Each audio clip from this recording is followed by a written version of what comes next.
बिस्मिल्लाहिर्रहमानिर्रहीम। अस्सलामुअलैकुम दोस्तों, यूनिवर्स व्यू में खुश आमदीद। इस वीडियो में हम आपको बताएंगे दूसरी जंग अज़ीम में मुकम्मल तौर पर तबाह हो जाने वाले शहर बर्लिन के बारे में। बर्लिन वफाकी जमहूरिया जर्मनी का दारुल हुकूमत है और इसकी 16 रियासतों में से एक है। ये शुमाल मशरकी जर्मनी में ब्रांडेनबुर्ग शहरी खित्ते में वाक़या है। 34 लाख आबादी के साथ ये मुल्क का सबसे बड़ा और यूरोपीय इत्तेहाद का दूसरा ज़्यादा आबादी वाला शहर है। बर्लिन यूरोपीय सियासत, सकाफ़त और साइंस के अहम तरीन मराकज़ में से एक है। शहर बैनुल बर्रे-आज़मी नकलो हमल का भी मरकज़ है। बर्लिन शहर में कई मायानाज़ जामियात, खेलों की तकारीब और अजायब घर पाए जाते हैं। इस शहर की मईशत का इन्हिसार खिदमात के शोबे पर है। बर्लिन अपने मेलों, मासर तर्ज़ तामीर और जदीद फ़नून के बाइस बैनुल अक़वामी शोहरत रखता है। ये दुनिया भर में एक अहम सियाहती मकाम है और 180 से ज़ायद अक़वाम इस शहर में बसती हैं।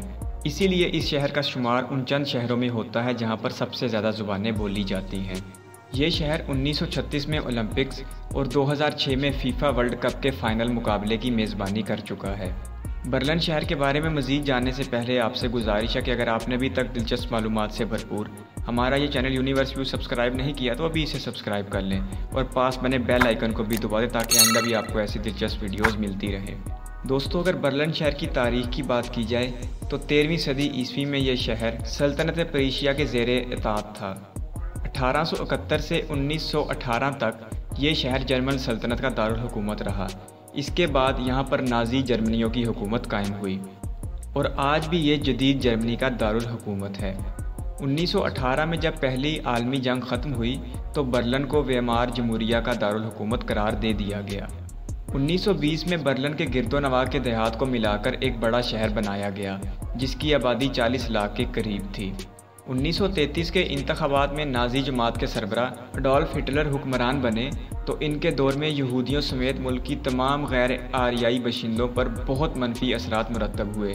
नाज़ियों की हुकूमत से पहले बर्लिन में यहूदियों की तादाद 17 लाख थी, लेकिन 1938 में करस्ताल नाखत के बाद हज़ारों यहूदियों को करीबी ज़ाशनहाउज़न कैंप में कैद कर दिया गया जहाँ बड़े पैमाने पर इनका कत्लेआम किया गया। हिटलर का इरादा था कि बर्लिन को दोबारा एक अजीम तर्ज पर तामीर किया जाए, लेकिन दूसरी जंग अज़ीम की वजह से सिर्फ ओलंपिक स्टेडियम ही बन पाया।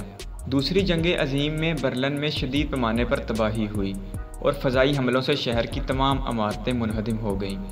जंग के बाद मशरकी जर्मनी से बड़ी तादाद में पनाह गुज़ीरों ने बर्लिन का रुख किया, जिसकी वजह से इस शहर की आबादी में तेज़ी से इजाफा हुआ। जर्मनी की शिकस्त के बाद अमेरिका, बरतानिया, फ्रांस और सोवियत यूनियन ने जर्मनी को आपस में तकसीम कर लिया। इसी तकसीम के नतीजे में बर्लिन शहर भी 4 हिस्सों में तकसीम हो गया। इस दौरान बर्लिन नाकाबंदी और दीवारें बर्लिन पर दुनिया भर की नज़रें मरकूज़ रहीं।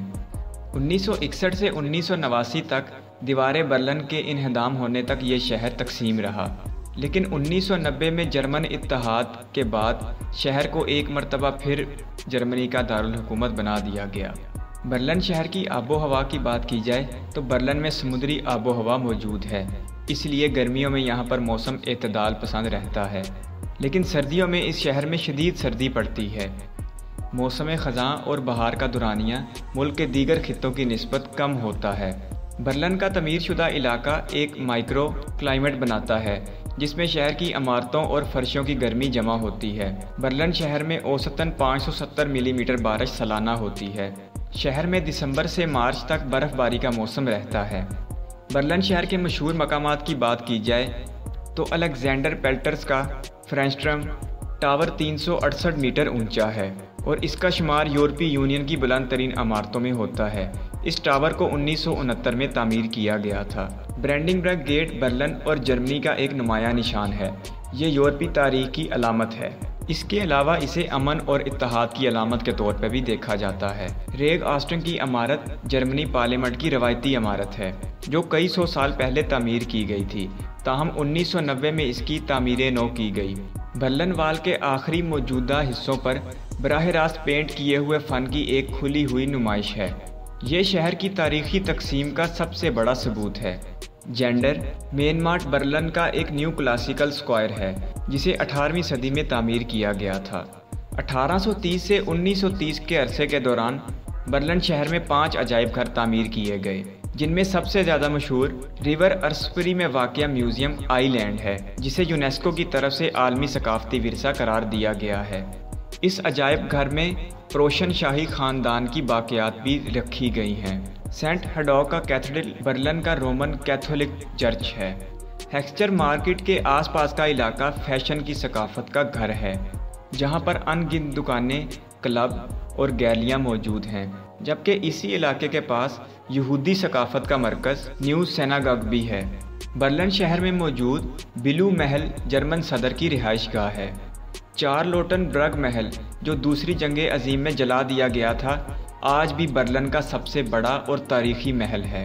फैंक्ट्रम बर्लिन मेले के मैदान में 150 मीटर ऊंचा जाली रेडियो टावर है, जो 1924 से 1926 के अरसे के दौरान तमीर किया गया। दरियाए अस्प्रे पर मौजूद ओब्रूबू मैब्रिक बर्लिन का सबसे मशहूर पुल है। बर्लिन दुनिया के उन चंद शहरों में है जहां पर बहुत सी कौमों और मज़ाहब के लोग रहते हैं। हिटलर के नाजी दौर से पहले यहाँ यहूदी बड़ी तादाद में आबाद थे, लेकिन फिर उनकी नस्ल कुशी के बाद से यहाँ पर कैथोलिक मसीहियों की अक्सरियत हो गई। 2009 के अदाद-ओ-शुमार के मुताबिक बर्लिन शहर में 2.5 लाख से ज़्यादा मुसलमान आबाद हैं और शहर में कई छोटी बड़ी मसाजिद पाई जाती हैं। लेकिन इस्लाम बर्लिन में तेज़ी से फैलता हुआ मज़हब बना और सिर्फ 9 साल के अरसे तक यहाँ पर मुसलमानों की तादाद दुगनी हो गई। बर्लिन शहर में जर्मन कौम के अलावा तुर्कों की भी अच्छी खासी तादाद पाई जाती है। बर्लिन जर्मनी में इकानमी का मरकज़ है और मुल्क की सबसे बड़ी स्टॉक एक्सचेंज भी यहीं पाई जाती है। इसके अलावा कई मल्टीनेशनल कंपनीज़ के हेड ऑफिस भी बर्लिन शहर में वाक़या हैं। मेड इन जर्मनी टैग दुनिया भर का सबसे ताकतवर टैग है। बर्लिन शहर में दुनिया की बेहतरीन मेट्रो चलती है, जो लोकल ट्रांसपोर्ट के लिए सबसे ज़्यादा इस्तेमाल की जाती है। शहर में वसी सड़कों का जाल बिछा हुआ है, जो इस शहर की तरक्की का मुंह बोलता सबूत है। इसके साथ साथ बर्लिन शहर में 2 एयरपोर्ट हैं। बर्लिन ब्रांडेनबर्ग एयरपोर्ट जर्मनी का सबसे बड़ा एयरपोर्ट है, जहां पर सालाना लाखों मुसाफिर सफ़र करते हैं। दुनिया की 2 बड़ी फ़ज़ाई कंपनीज़ का हेड ऑफिस भी इसी एयरपोर्ट में है। इन फ़ज़ाई कंपनीज़ में लुफ्टहान्सा और रायनायर शामिल हैं, जिनका शुमार दुनिया की बड़ी फ़ज़ाई कंपनियों में होता है। दोस्तों, मैं उम्मीद करता हूँ आपको मेरी आज की वीडियो पसंद आई होगी, तो आप इसे अपने दोस्तों के साथ शेयर करें, वीडियो को लाइक करें और चैनल को सब्सक्राइब करें। अल्लाह हाफिज़।